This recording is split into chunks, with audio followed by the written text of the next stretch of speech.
Right, let's get started. Good morning, everybody. Thank you so much for joining us. My name is Brad Law. I'm the partner for Frazer Jones. I lead our North American business based here in New York. As you probably know us, we focus purely on HR search and recruitment.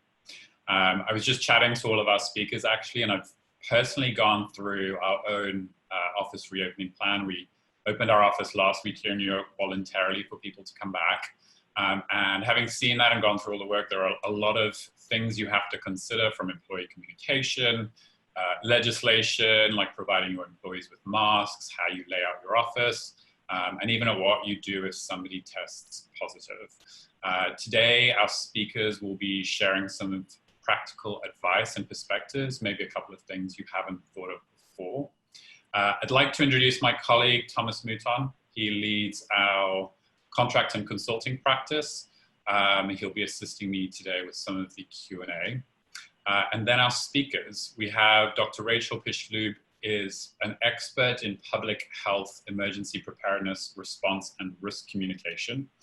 She is a fellow at Harvard University School of Public Health and is also an associate research scientist at NYU. She's been cited by the BBC, The Atlantic, and Bloomberg News on a couple of COVID-19 topics. We also have with us this morning Andrea Goldman. She's an HR consultant and attorney and board member of New York City SHRM. She's a co-chair of the Directors Forum and Mentoring Program.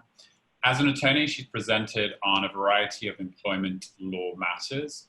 She's also a passionate advocate for veterans and employees with disabilities in the workforce.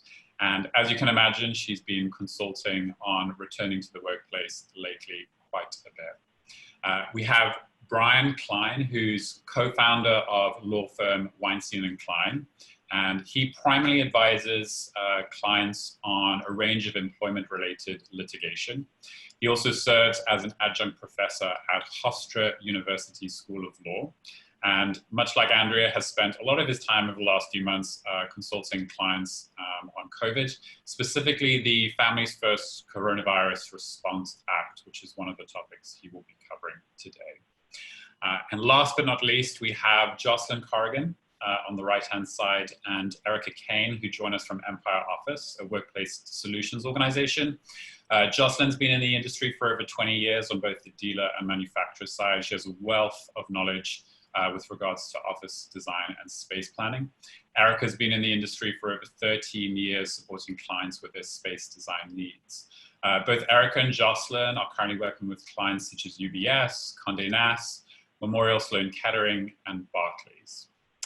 In terms of our format today, our speakers, we have a lot to cover. Our speakers will be speaking to you for about 10 minutes each. I'll be making sure they stick to their time. You're free to ask any questions, of course. There is a Q&A function, so you should see the button at the bottom or the top of the screen. If you click on that, feel free to ask any questions. My colleague Thomas will be reviewing those and posing one or two, depending on our time, to each of the speakers at the end of their presentation. Whatever we can't cover, we will be pulling together a Q&A document and trying to answer more of your questions post this call, which we'll send around. So please don't hesitate in asking your questions, and Thomas will do his best to pick out the best ones. Let's get started. Rachael, over to you. Good morning, everyone. Thank you very much for having me this morning. As Brad mentioned, I'm going to be focusing on communication issues related to COVID-19. Next slide. Just briefly about me, I have a master's and a doctorate in public health, specifically around communication issues and pandemic or public health emergencies. I've done work on past emergencies, including Zika, Ebola, and H1N1. I hold academic appointments at Harvard and NYU and do some private consulting as well. And I just want to indicate to you all that everything I'm sharing today is my own views and not of any institution I'm affiliated with. So moving on, let's talk about what the role of communication is. And I present this to you at a time when, and we were just speaking briefly before the presentation started, at a critical time where flexibility is key. Because what we're learning about the coronavirus has continued to evolve over the last 6+ months, if you can believe it's been that long. So the reality is that effective communication can do a few things for your organization. It can prevent or lessen the negative outcome of COVID-19. It can protect your site or your company from reputational harm. It can promote safety and the health of your employees. Ultimately, also, it can limit liability and instill organizational confidence. The reality is that you want to be seen as a trusted communicator for those that work at your organization. Next slide. So there are some key risk communication principles that have been developed by the CDC, kind of following 9/11 and the anthrax attacks, that actually apply to both public and private sector risk communication. And you can see those 6 here. They are: be first, be right, be critical, express empathy, promote action, and show respect. Now, we don't have time to go through examples of each of these because, like Brad mentioned, there's only 10 minutes, but I'll briefly just touch on them. So being first, you want to be the first source of information on company issues for your employees. You don't want there to be sort of this grapevine going on out there. You want everybody to be getting the same information and getting it at the same time. The first source of information that people get content from tends to be the source they go back to. So if you can get out there first, you're more likely to be seen to be the source that people come back to. Being right means not overstating things. So there's going to be a lot that you just don't know as things are evolving on your reopening plans or possibly opening and closing plans. So it's okay to say, this is what we know, this is what we don't know, and this is what we're trying to still figure out. Being credible means identifying the right person to share the information. So is it a trusted leader? Is it an expert? Identify somebody who has credibility for your employees. Expressing empathy indicates that you recognize how difficult this is, both for your organization and for people as individuals. Promoting actions means identifying what people can do. So wear a mask to protect yourself and your family. There is a sense of kind of confusion and loss right now that there is so much that's not in our control related to COVID. So anything you can do to promote actions among your employees would be incredibly beneficial. And finally, showing respect means making communication a two-way street. So you need to have a mechanism that your employees can ask questions and have their voices heard so as to kind of facilitate best practices within your organization. Next slide. So there are 4 critical aspects of communication that you should think about as you're developing your plans, and in particular, thinking through how to have a strategic communication plan, if at all possible. And those 4 aspects are message, messenger, medium, and receiver. Message is content, sort of what should be said. Messenger is who should be the one to say it. Medium is how should it be delivered, or what are those dissemination strategies. And receiver is who is your target audience? Is it your entire organization? Is it sort of some critical stakeholders within your organization, other companies, parents within your employees? Some things to think about. So I'm going to briefly touch upon aspects of each of these 4 domains. Next slide. So when you're thinking about crafting a good message, there's 2 critical tidbits I want you to consider. First is to follow the principle of 3, which is if you are speaking to somebody, deliver your message in a maximum of 27 words that take 9 seconds to speak and contain no more than 3 succinct messages. We don't have time again to go through examples of these, but you can, what I'm doing right now, sort of just talking and talking and talking at you, there's a lot that you are not going to retain because it's difficult to retain so much information at once. And studies have found that if we share more than 3 pieces of critical information at a time, a lot more gets lost. So identify the 3 most important things and go with those with each piece of information that you're sharing. Next slide. Additionally, what's helpful to communicate more succinctly is to communicate in the affirmative. So words like no and not can be easily confused and forgotten, especially when people are stressed. So instead of saying something like don't go to a common area or don't go to the kitchen, say keep to yourself or stay with your family. So again, promote action and use fewer words and drop words like no and not. Next slide. So the second domain I told you about in those 4 was messenger, meaning who should share the message. And when you're trying to identify who would be the critical communicator for your organization, think about trust, credibility, familiarity, and proximity. Who do people trust? Who's an expert? Who is known to your employees and who is close to them? So if you're talking about the New York office, identify someone from the New York office to be the communicator, for example. Next slide. When you are planning your communications, it is best to establish ahead of time who in your organization is going to deliver the message. This adds both an ability to communicate quickly and to be consistent. Consistency helps kind of with that credibility notion, and it also helps you be first and be right, those principles we introduced in the beginning.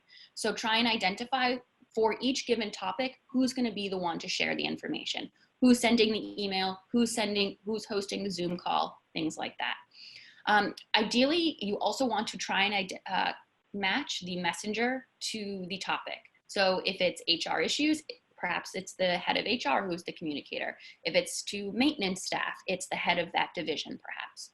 Something more to think about. Next slide. Medium, these are those mechanisms I was just talking about. Email, Zoom, posting flyers if you have people in the office. When it's urgent, go beyond however your organization typically communicates. Stick with one. If you are going to continually communicate about a topic, have a consistent medium. So if you are talking about reopening and you're going to host a Zoom call, maintain that. You don't want kind of communication to be outdated and people to rely upon or think back to a prior mechanism that you were using to communicate. And when you're trying ultimately to reinforce a message, use as many channels as possible. So email, posters, phone, etc. Next slide. There's a few different things to think about as you're trying to engage different audiences in your communication.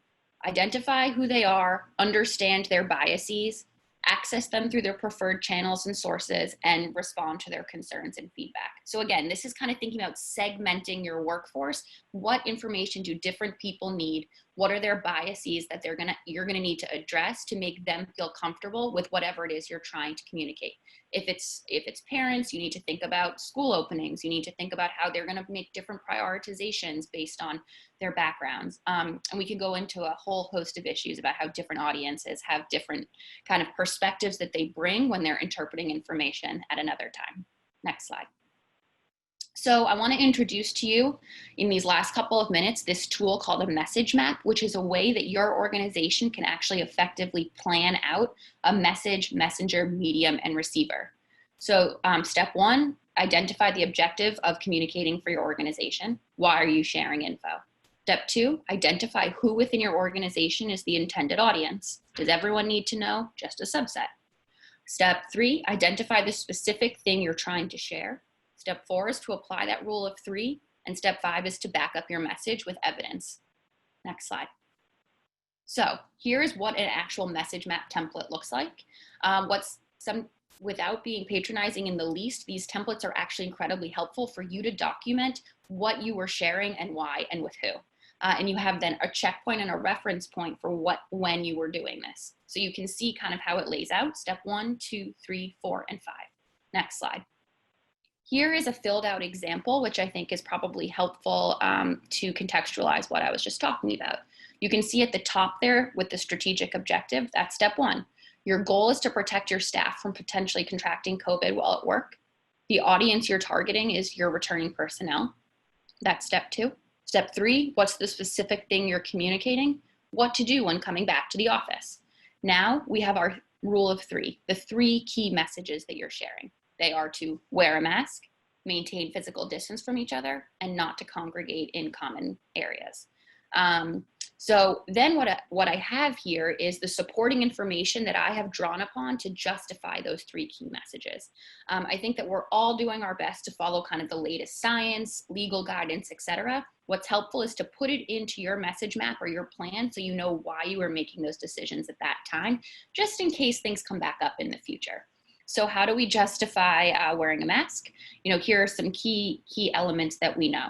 Wearing a mask prevents sharing germs. They limit you from touching your face or your bare hands, and you should take them off and on with clean hands.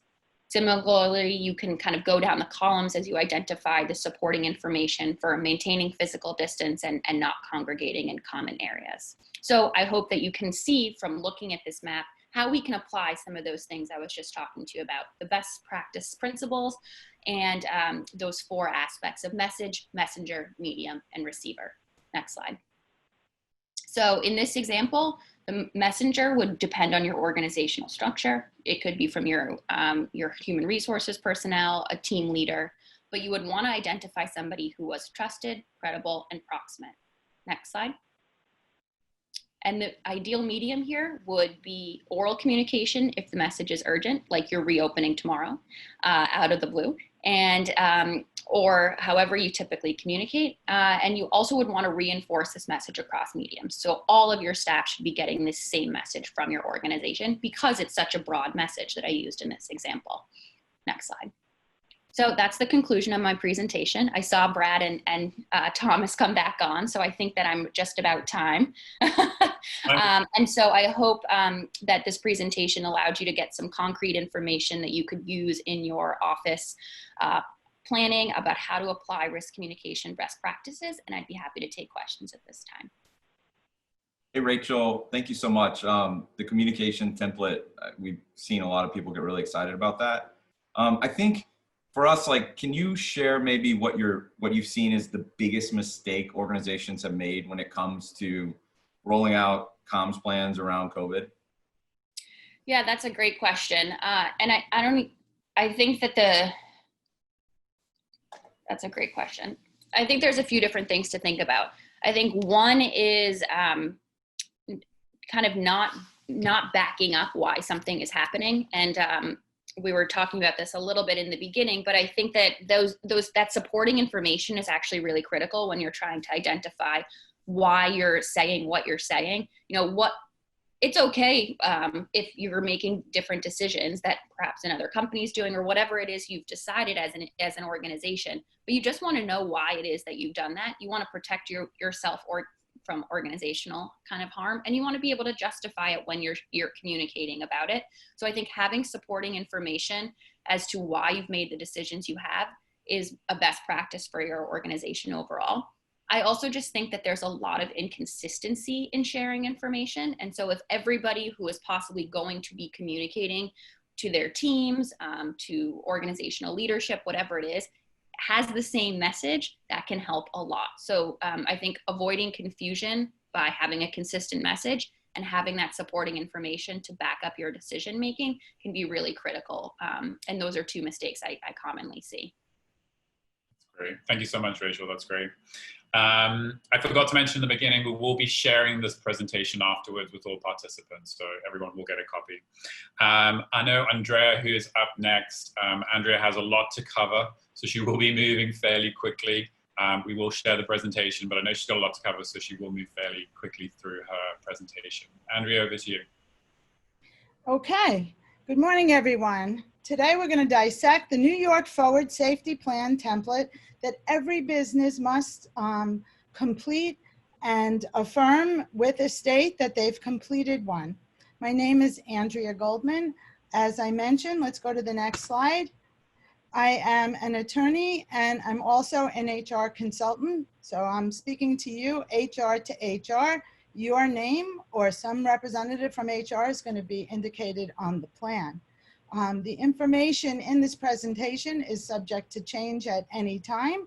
This information is not related to New York City SHRM or any other organization or institution. Next slide.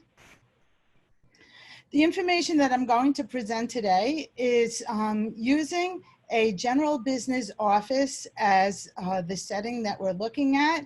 We're going to be talking about ABC Company, which is an insurance company. So before you can create a safety plan, you must know the guidances for the type of company that you are looking for. You also need to know the location. So if you have multiple offices, when you look, you have to make sure that you are looking at the information relative to the area that the office is located in. Depending on how you go into the New York Forward website, you may need your NAICS code, so please make sure that you have it.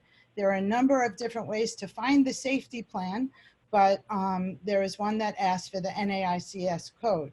The links for the guidances that you have to start with are listed here. And at the very end, after looking at your guidance, you're going to need to read and sign an affirmation.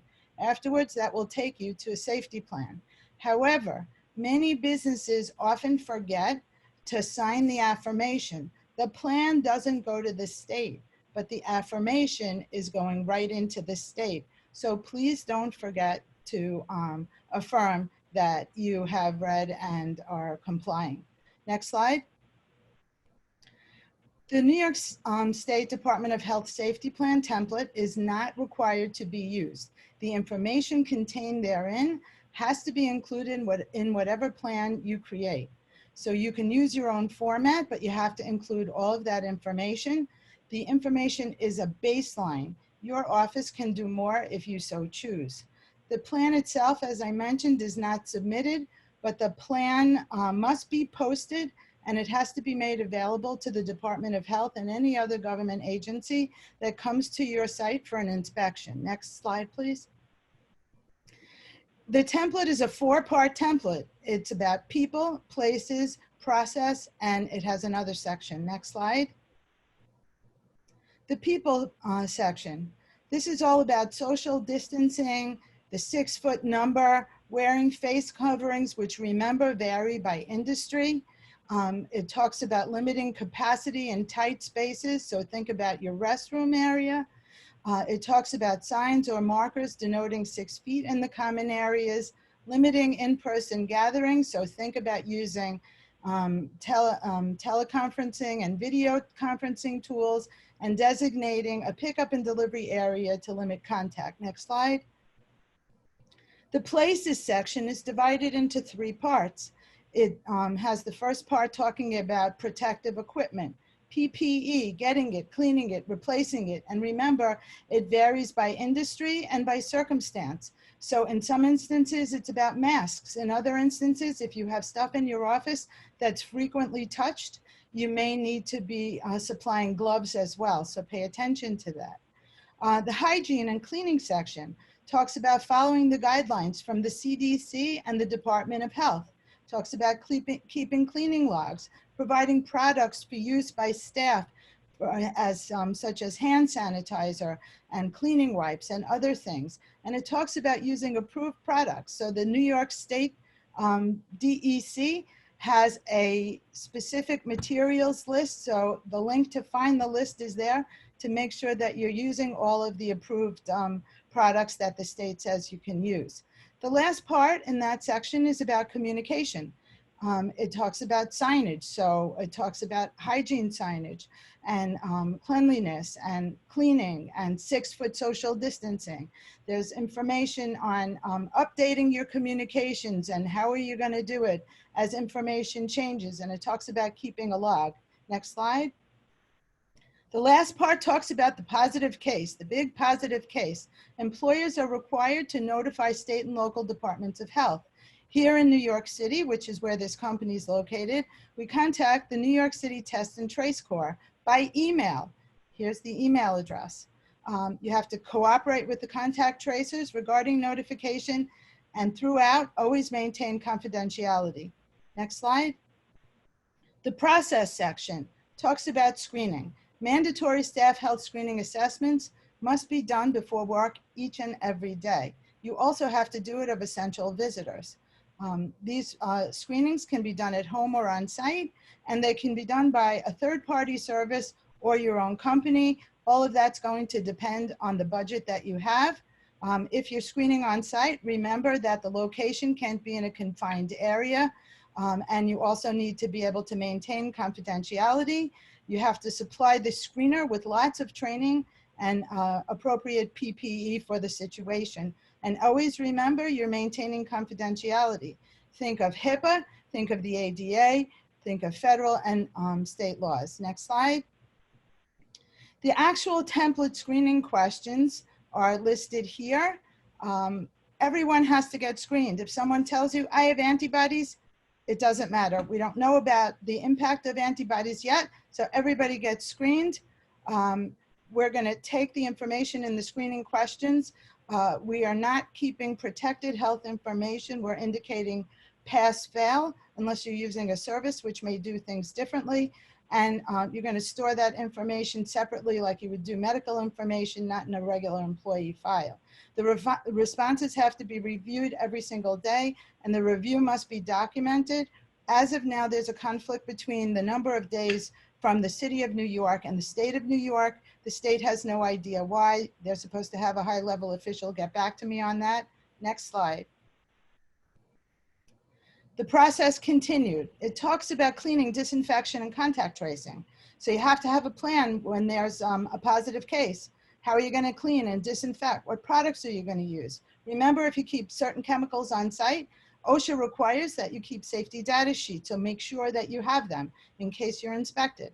How will you trace close contacts? Think about the logs that communication requires you to keep. How will you inform them? You have to always make sure, as Rachel mentioned, that you know who's giving certain messages. Next slide. In the other section, if there are any specific industry guidances you have to include, you would indicate them here, otherwise you leave it blank. You have to check off that you're going to stay up to date. These are the websites to find the up-to-date information, the New York Forward website, as well as the executive orders from Governor Cuomo, and there are further resources, both state and federal. Next slide. Now we're going to do some quick examples. Next slide. So the first one is about ABC Company and what measures it's going to take to implement and to ensure the safety of its employees. So here, ABC is talking about what it's going to do with its staff meetings, if they have to have an in-person meeting with a client, where will it be held. Notice it talks about keeping windows ajar. Air circulation is a very important part of this, so make sure you either have conferred with your building, you have your windows open, or if necessary, hold your meetings outside if weather permits. Next slide. What quantity of face coverings are you going to have, and how are you going to get them? ABC is providing 3 fabric logo face coverings to its employees. Always indicate there's no cost to the employee or the visitor. Disposable face masks are also going to be available. They're obtained from staples.com, and the fabric face masks are ordered from 4imprint.com. I don't get any commission from anybody. Next slide. What happens when a worker tests positive? What are you going to do? In that section, you're going to indicate who the person is that's going to contact the New York City Department of Health, because that's who has to get contacted. Next slide, and the last one. What type of screening are you going to do? Each morning, the staff's going to be asked to complete the sample paper New York City screening. Once it's all taken care of and we figure out what's going on, it's going to be provided to the director of HR, who's the screener. The assessment acknowledgement will be kept in a binder, disinfected in case of an inadvertent touching, and the assessment's going to be reviewed every day by the director of HR, who signs off. Next slide. When an employee tests positive, we have the CHRO contacting Department of Health, advising staff, talking with the contact tracers, and communicating, and maintaining confidentiality at all times. Next slide. Any questions, inquiries are welcome here. And remember, this is not legal advice. Always speak to your own legal counsel. Hey, Andrea, thanks so much. Real quick, does New York City require that employers provide masks? And that may seem like a pretty basic question, but I know I'm still a little bit uncertain about it. New York City, when you look at its documentation, refers to the state that people in New York City, employers must follow the state requirements. And the state requirements require provision of masks to all employees at no cost to the employee. Of course, that could change during this conversation, so we always have to keep up to date on everything. Thank you so much, Andrea. That's great. A lot to take in. If you haven't started your plan, you're probably falling off your chair realizing what you're going to have to do. But having done or contributed to doing it for our own office, it is doable. So get started early for when your employees are coming back. Brian, over to you. All right. Good morning, everyone. Great presentation so far. I was really excited when I was first asked to give a presentation about all the different types of leave provisions and statutes out there to explain what we're really dealing with on the employer side. And it's a really fascinating area. It's really topical. And then I was told that I have 10 minutes to do it. So I'm going to get right into it. I am a labor and employment attorney. I primarily counsel employers on all aspects of labor and employment law. And we're going to be talking today, like I said, highlighting some of the various leave provisions that are the big ones with respect to COVID-19. Next slide, please. So, like I said, there was really 4 main categories of leave that are going to come into play with COVID-19. So the first and probably the most relevant, and the one that I'm going to spend the most time on for purposes of this presentation, is the Families First Coronavirus Response Act, the FFCRA. There's a lot of acronyms. I apologize in advance. We also have the Family Medical Leave Act, the FMLA, the Americans with Disabilities Act, the ADA, and then you have the state and the local laws, which are always going to be very important as well. Next slide, please. But like I said, let's start with the FFCRA. Next slide, please. So this was passed by Congress and signed into law by President Trump in March of this year, and the FFCRA went into effect April 1st. It was created specifically to provide job-protected leave for employers who could not work due to a COVID-19 related reason. So with some exceptions, the FFCRA applies to all employers with fewer than 500 employees. So if you have 500 or more employees, the FFCRA does not apply to your company. It was created to, it basically created 2 new categories of paid job protected leave. On the one hand, you have emergency paid sick leave, and on the other hand, you have what we call expanded family medical leave. Next slide, please. So I want to focus and spend the most time on that first prong, the EPSL, the emergency paid sick leave. Next slide, please.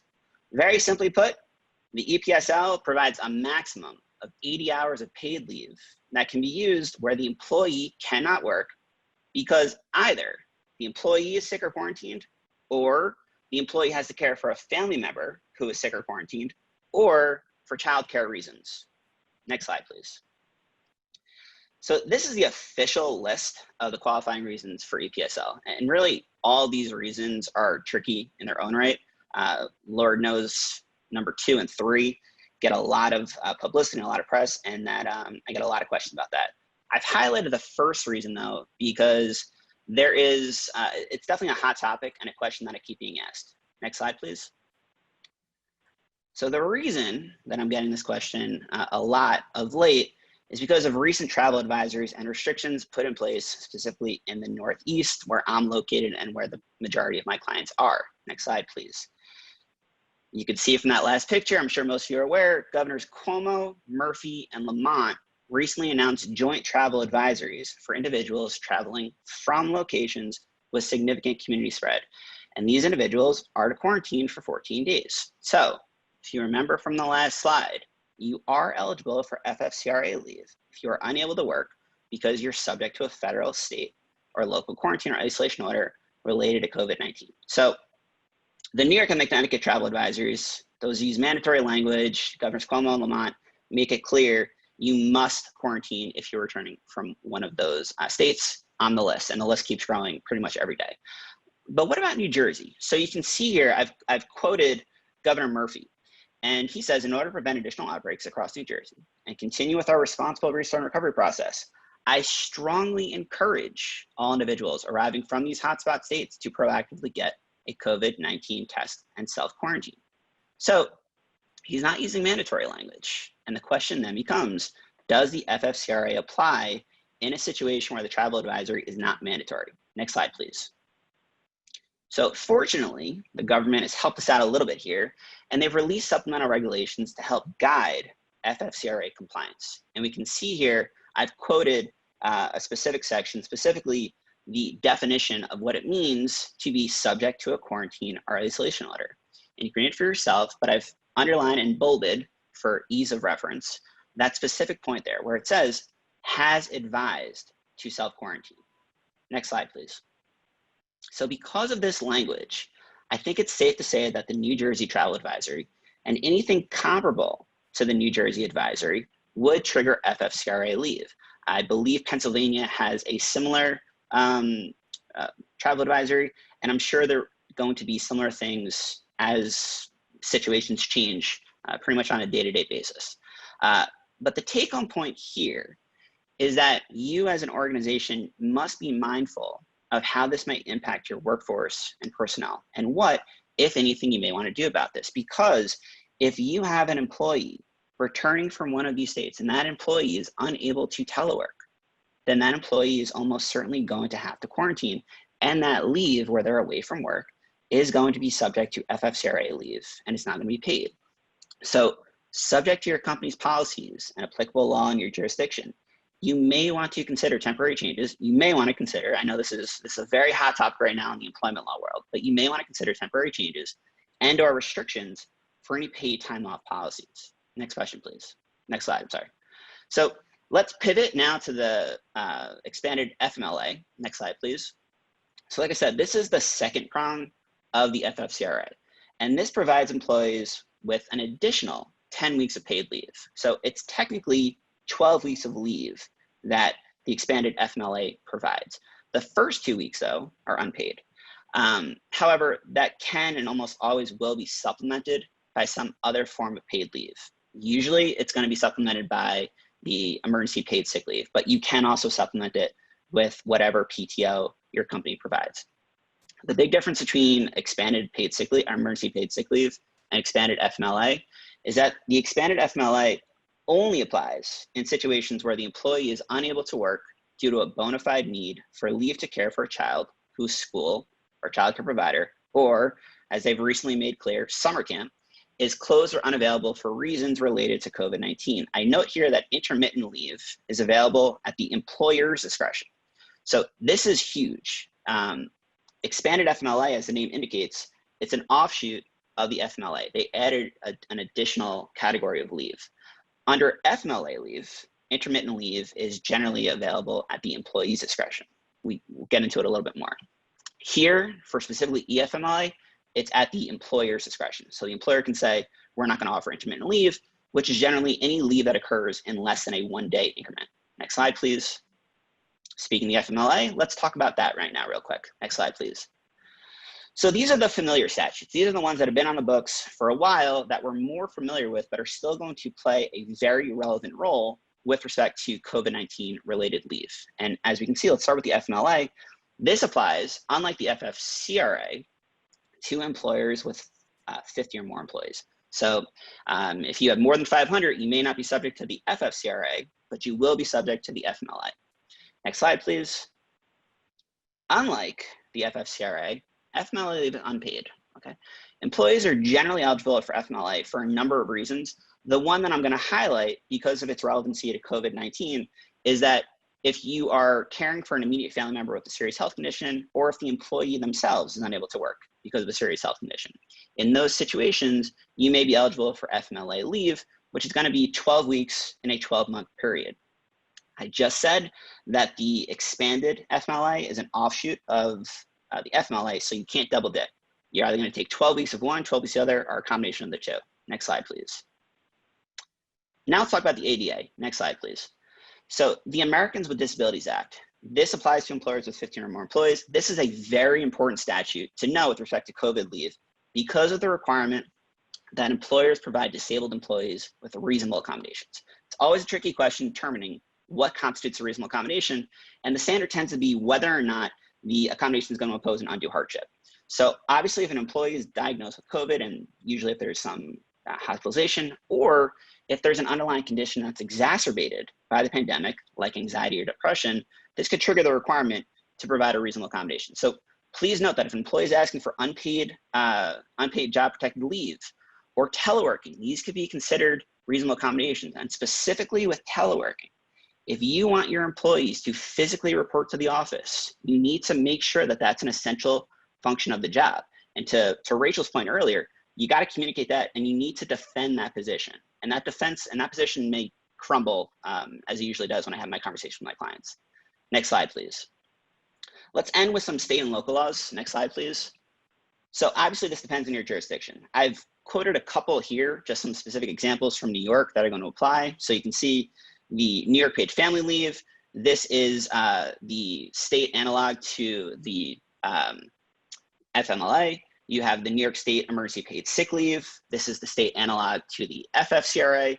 And then the New York State and New York City human rights laws. Those are going to be the analogs to the ADA. So oftentimes these statutes are going to provide for greater protection than their federal counterparts. So it's crucial to be aware of their presence and their provisions. Next slide. That's it for me. Just like what Andrea said, this is not legal advice. Please contact your employment attorneys. We constantly grade as I think the most approachable and down-to-earth attorneys. So I encourage you all to reach out to them and discuss these issues in greater detail with those folks. And I will now open it up for some questions. Hey, Brian, I think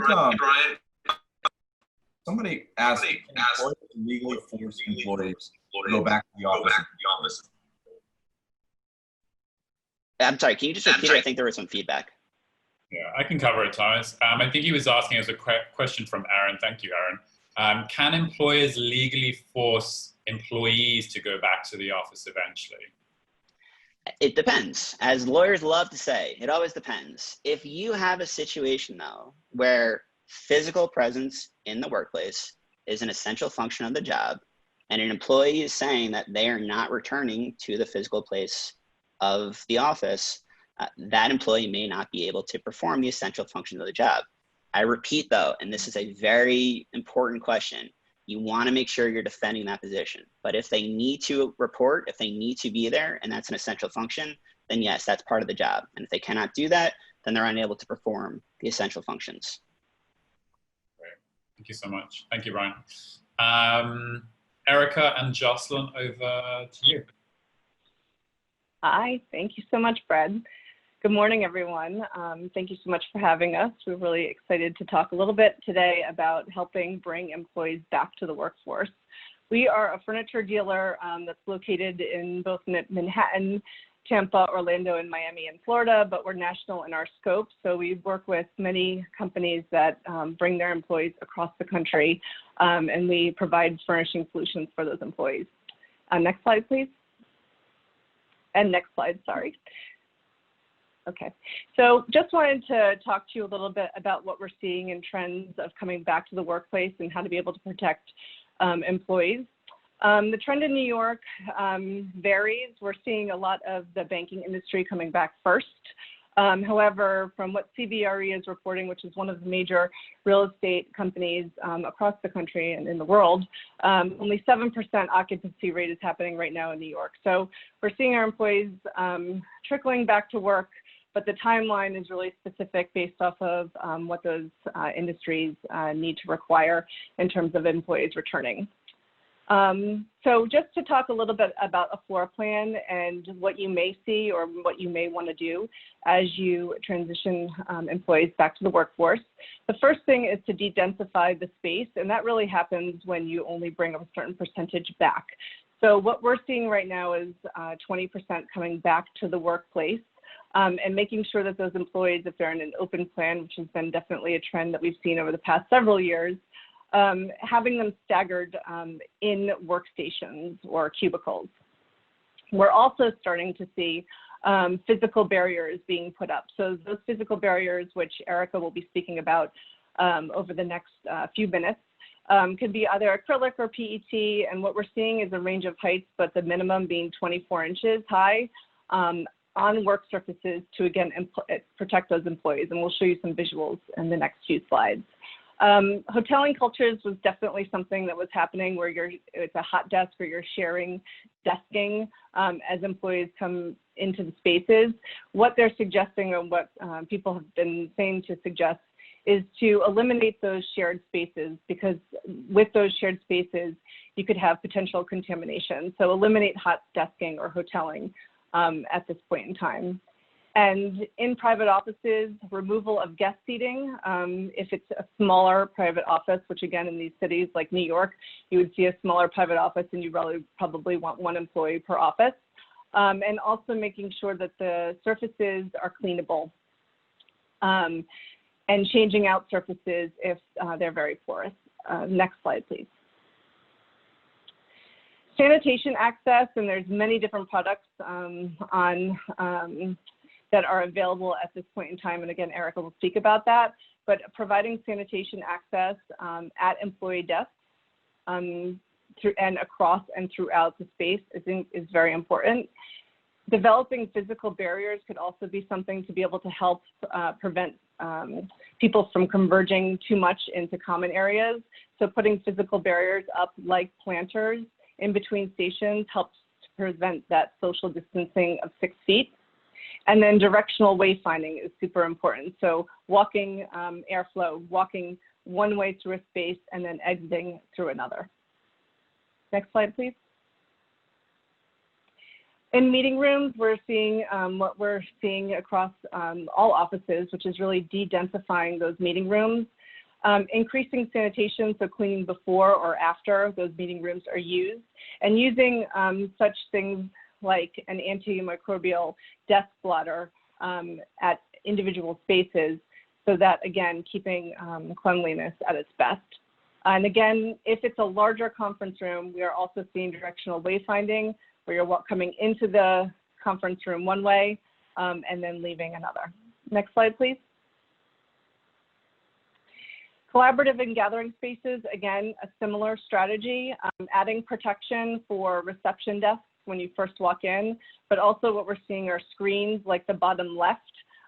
So if you've got large seating areas, to be able to still continue to have those large seating areas, you'd want to be able to put some level of acrylic screen or division piece in between, so you're sitting again 6 feet away from the next individual, or removing product. So a lot of our customers have asked us to remove some of these collaborative areas during the short term as we figure out what a way for the future. Next slide, please. So Erica's going to review product solutions. Next. Good morning. I'm just going to dive into some of the things that we're seeing as far as that solution. Next one, please. Sorry, next slide. So division screens, as Jocelyn already touched on a little bit, we're definitely seeing this as a trend for coming back to work. You can kind of bucket it out into 3 products that we're seeing that are going to be really imperative. It's screens, sanitation stations, and wayfinders outside of PPE. But with the division screens, you know, we're really leaning, we're gathering our information from the health experts and the design firms, and kind of following their guidance on what we're recommending to our clients. The screens are typically made out of acrylic or PET. PET is a recycled plastic material, and both of those are bleach cleanable. So as we guide our clients, you really have to think if it's a short-term solution, what it's going to look like, and also long-term, how they're going to redesign their space. For the short-term, we're recommending having screens at least 24 inches high, just to offer some level of protection to make the employees feel comfortable coming back into the workplace. These can range, so it's definitely depending on the client's budget, and this, of course, is an unexpected expense that a lot of us probably didn't allocate. But they can range from $300 to approximately $650 per end user. And you know, being in the furniture industry, we get inundated with different options from manufacturers, but we've spent a lot of time kind of vetting what manufacturers that we think are the best partner for us based on, you know, the lead time, the overall aesthetic, the functionality and performance. So we've listed those below, but of course the material is, there's a high demand for it. So a lot of it's become a little scarce throughout. So if this is something that you're thinking about, considering doing in the immediate to get your employees back, it's something that you should definitely pull the trigger on sooner rather than later. And on the right-hand side, you'll see some examples of what we're recommending for screens.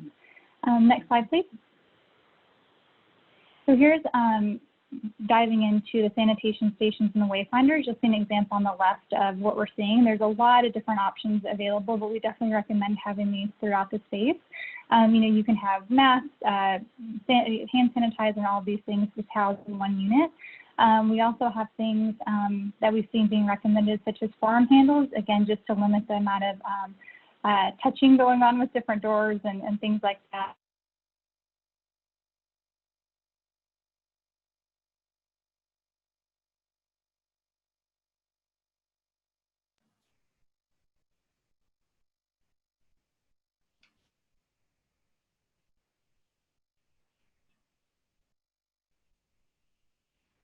Seem to have lost sound, Erica. Are you still there?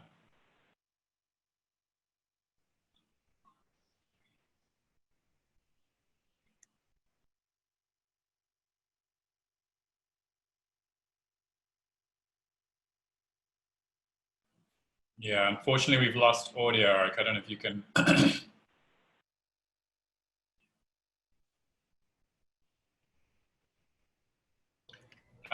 Eric, if you want to try get your sound back, I'll jump to one of the questions I had for Brian in the meantime, and then we'll come back to you. Brian, one of the questions from the audience is there any training that we legally have to provide as employers when employees return to the workplace? I know I spoke to a client last week who actually sent, I think, a hand washing video tutorial, if you can believe it, to employees. Is there anything that's actually legally required that employees do before employees come back? So right now, there's nothing really that's being required per se, but I'm glad you just brought that up. What's really interesting, and this goes to just the liability prevention method. I mean, when it comes to something like, for example, medical information. So if you're going to be doing screening, you're going to want to have, maybe it's not a tutorial or some sort of a practice or demonstration, but you need to have that conversation with whomever you're designating that's going to be doing the screening, where to keep the information, what they should and shouldn't do with respect to PPE.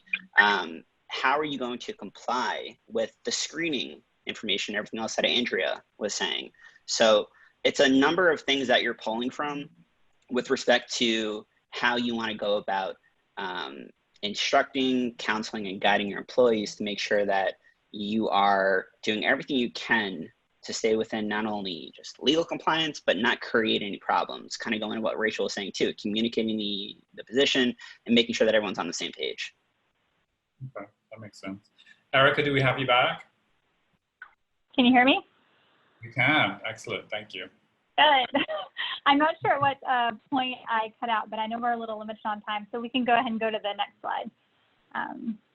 Okay, lastly, we recently did a survey with all of our clients just to kind of get a pulse on where they're at with coming back, and just gathering a lot of different statistics from them. And we found that about 34% will have their workforce work from home permanently. And the Wall Street Journal recently came out with a survey that said they're estimating between 25 and 37% will permanently work from home, which is pretty staggering, right? So a lot of us are not set up to work from home. I know a lot of us probably don't even have an ergonomic task chair to sit in. I know I don't. So we found about 12% of our employees are going to offer a work from home program, and about 41% currently are not offering anything to their employees. So we recently, we've been working on developing an e-commerce site to help kind of combat our employees or our clients with a way to help their employees, and whether that's through a stipend or just offering them a way to purchase items that they need, such as task chairs, seating, different types of tools that they have. And that should hopefully be readily available in the next 1 to 2 months. But our hope is just to offer a comprehensive furniture package just to help end users that are going to be transitioning permanently from home to be able to do that and do it well. And that concludes our presentation, so happy to answer any questions. Thank you, Erica. That's great. Some really cool office spaces by the look of it. And it sounds like some of the lead times are really long on some of the products. When should organizations start placing orders if they're looking to reopen their office and roll out some of these solutions? I mean, I think if they're looking to open soon, yeah, I think most of the product is running around 2 months lead time. So if that's your plan to open in the fall, you definitely need to start considering getting orders in as soon as possible. Okay, that's great. And then final question before we run out of time, I think back to Brian. Do all of these requirements apply to part-time employees? I mean, it's going to depend on which people hate lawyers because they always say it depends, but it does in this situation too. It really depends on what specific law you're talking about, because some of them do have, for example, a durational component. But for the most part, like something like the ADA, that's going to apply to your employees. So when your employees are there, you're going to have to comply with that. And it's also best practice, generally speaking, again, going back to Rachel's point, consistency, communication. You don't want to try to segment your workforce if you don't have to. That's great. Excellent. Thank you so much, everyone. Thank you for keeping to your time. I think we nailed it on that front. Thank you so much to all of our speakers, to everybody who joined us in the audience. We will send around this presentation. There is also a recording that we will share as well. If you can give us a day or two to get that out to you. But thank you so much, and have a great rest of your day.